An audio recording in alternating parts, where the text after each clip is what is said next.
nanti akan muncul ilham, fa'alhamaha fujuraha wa taqwaha, baru bekerja, baru melakukan satu sistem untuk menyelesaikan masalah. Minta ilham dulu. Ngoten niku. Iya. Ada sesuatu yang sebenarnya lama pengen saya sampaikan ke Gus Taufik ini. Saya kebetulan dulu pernah qiyamul lail itu 8 tahun nggak pernah putus.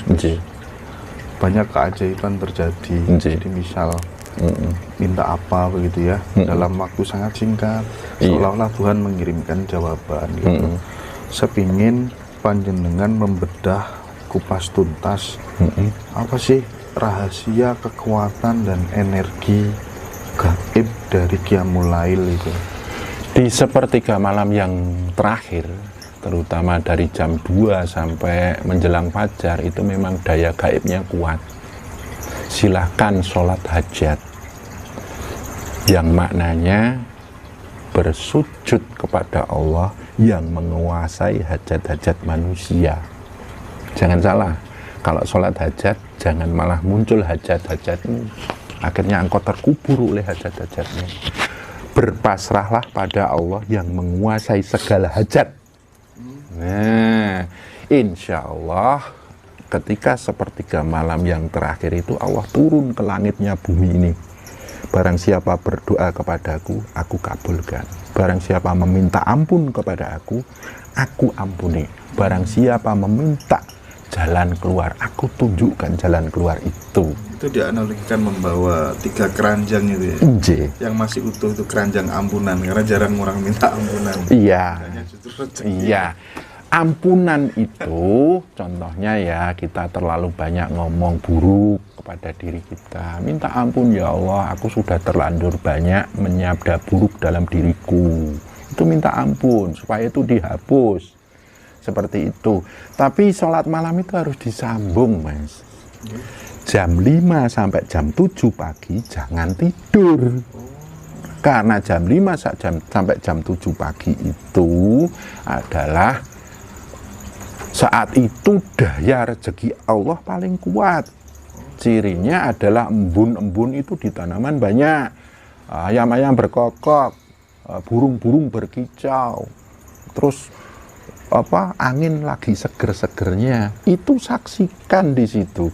Ya Ghani, ya Ghani, ya Allah yang Maha Kaya, ya Fatahu, ya Razzaq, Allah yang Maha membuka pintu rezeki. Seperti itu. Saksikan itu, syukur-syukur ditambah sholat duha. Kalau mau ngetrek 40 hari sholat duha 12 rakaat. Tapi jangan ketika sholat duha itu muncul keinginan-keinginan duniawiyahmu.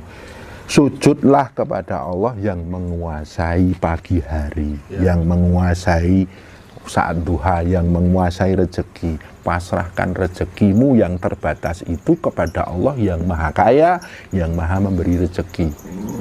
Itu sudah saya buktikan. 40 hari berturut-turut 12 rakaat. Pasti ada keajaiban datang.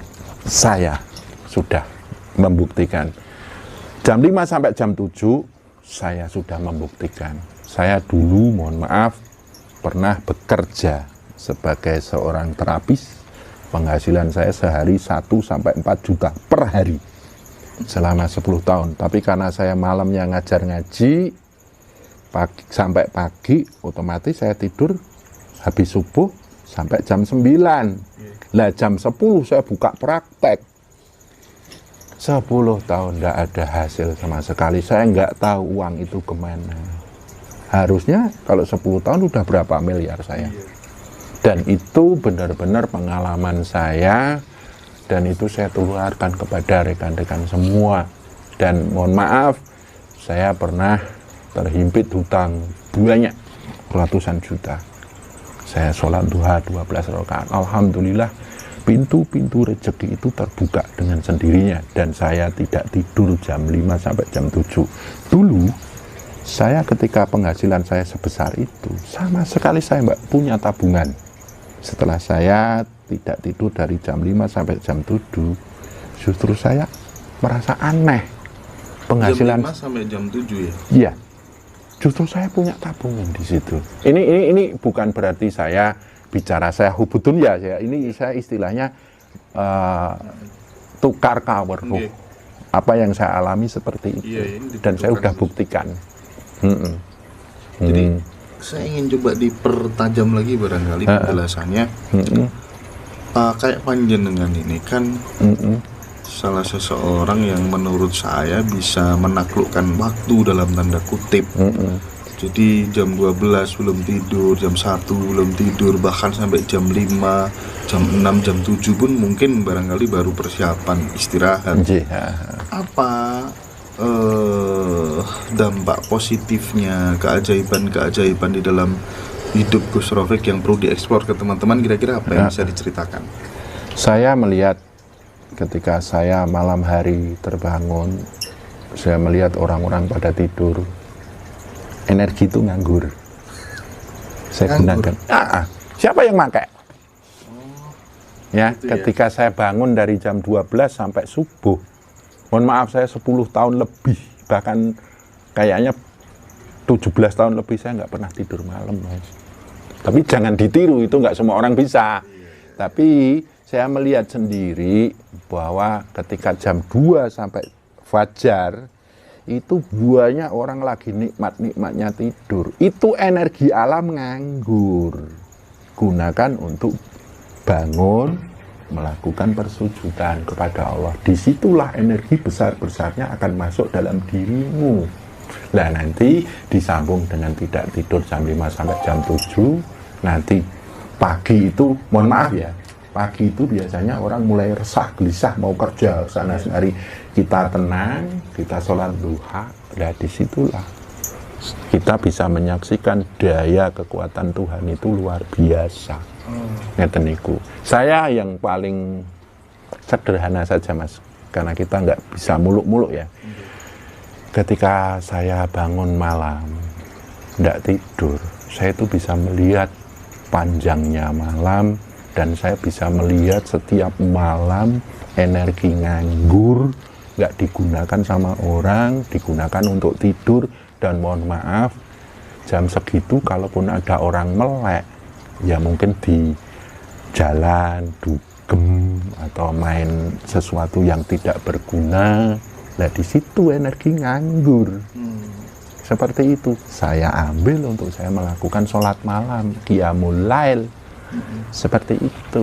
Nah itu akan membantu diri kita. Minimal energi yang pertama kali kita ambil adalah ketenangan jiwa. Dari ketenangan itu kita bisa menggunakan untuk menata semuanya, kayak gitu loh, Mas. Kemudian itu kan merupakan bagian dari tirakat sebenarnya. Nah kalau misalnya ini masih muda, sukanya itu sampai subuh nggak pernah tidur, gitu. Terus diniati, ya Allah, aku punya mimpi itu loh nanti, energiku nggak tidur tiap malam itu tak tukar supaya nanti mimpiku itu wujud jadi kenyataan. Itu bisa apa enggak, Gus? Tirakat itu sampean harus tahu maknanya. Tirakat itu bahasa Arabnya torekot. Ya. Tirakat itu ketika kita qiyamul lail, ketika kita melek bengi, itu dekatkanlah jiwamu kepada Allah. Proses pendekatan jiwa kepada Allah itulah yang disebut torekot. Bahasa Jawanya tirakat. Loh, kenapa kita harus mendekat kepada Allah?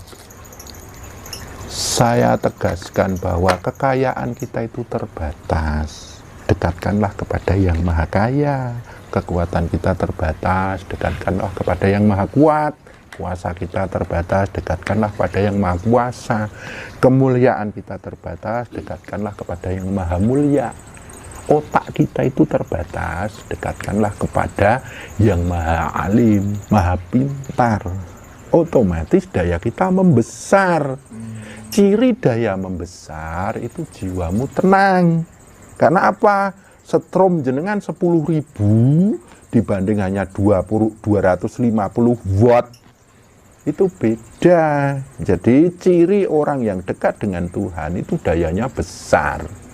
Nah daya besar inilah bisa mengatur kerezekian secara lawamas, secara amarah itu kemuliaan, secara supiah itu kenikmatan hidup, secara mutmainah ya ketenangan itu tadi.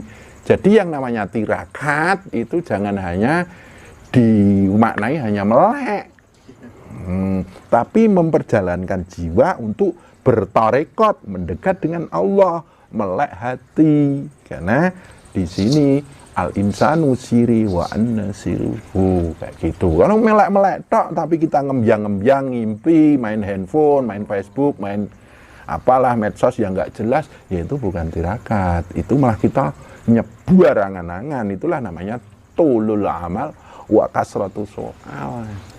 Nah, ada saatnya kita itu mengambil daya, nanti daya itu kita aktualisasikan dalam kehidupan sehari-hari. Insya Allah semuanya akan terselesaikan dengan daya kita yang sudah dicas menjadi besar itu tadi loh.